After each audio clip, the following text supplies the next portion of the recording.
আমার সেই গল্পটা এখনো শেষ হয়নি। শোনো,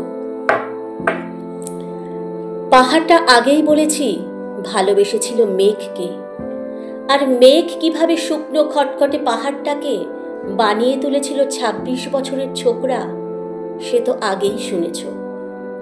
সেদিন ছিল পাহাড়টার জন্মদিন।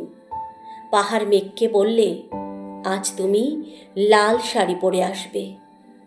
মেঘ পাহাড়কে বললে, আজ তোমাকে স্নান করিয়ে দেব চন্দন জলে। ভালোবাসলে নারীরা হয়ে ওঠে নরম নদী, আর পুরুষেরা জ্বলন্ত কাঠ। এভাবেই মেঘ ছিল পাহাড়ের আলিঙ্গনের আগুনে, পাহাড় ছিল মেঘের ঢেউ জলে। হঠাৎ হঠাৎ আকাশ জুড়ে বেজে উঠল ঝড়ের জগঝম্প। ঝাঁকড়া চুল উড়িয়ে ছিনতাইয়ের ভঙ্গিতে ছুটে এলো এক ঝাঁক হাওয়া। মেঘের আঁচল টান দিয়ে বলল, ওঠ ছুরি, তোর বিয়ে। এখনো শেষ হয়নি গল্পটা।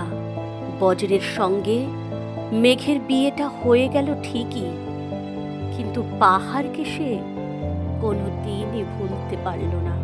বিশ্বাস না হয় তো চিরে দেখতে পারো।